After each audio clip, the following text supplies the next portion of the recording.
पादुकांचं आगमन सातारा जिल्ह्यामध्ये झालंय। नीरा नदीमध्ये स्नान करून पादुका आता माऊलींच्या साताऱ्यात प्रवेश करून त्याचा आता पुढचा जो विसाव्याचा कार्यक्रम असेल तो करून पुढे जाणार आहेत। आज अतिशय आपण बघतोय की दरवर्षी म्हणजे पंढरपुराला दर्शनाला महाराष्ट्रातील आणि आसपासच्या राज्यातील सुद्धा कर्नाटक असेल, आंध्र असेल, मध्य प्रदेश असेल, या राज्यातनं सुद्धा लाखो भाविक हे या वारीच्या याच्यामध्ये येतात, सहभागी होतात आणि एक अतिशय भक्तिमय वातावरण संपूर्ण परिसरामध्ये निर्माण झालेलं असतं। यावेळेला पण तशीच परिस्थिती आहे।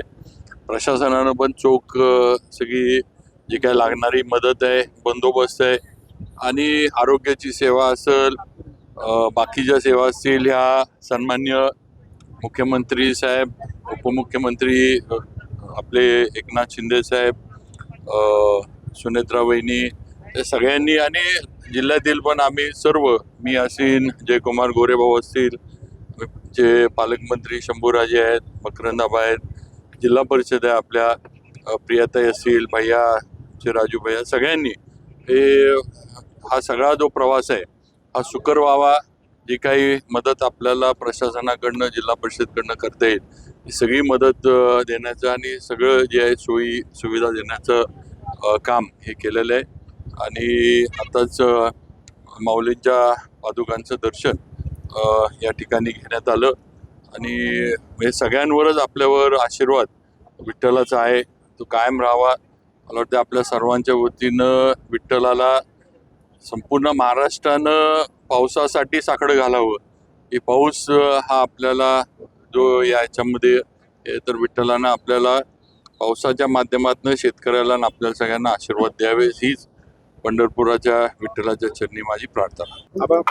माऊलीच्या पालखीचं आगमन सातारा जिल्ह्यात झालंय, काय सांग? निश्चितपणानं सालाबादप्रमाणे याही वर्षी सातारा जिल्ह्यामध्ये आणि विशेषतः माझ्या विधानसभा मतदारसंघातल्या खंडाळा तालुक्यातील पाडेगावमध्ये पालखीचं आगमन हे अतिशय आनंददायी, मंगलमय आणि उत्साहाच्या वातावरणामध्ये या पालखीचं आगमन झालं।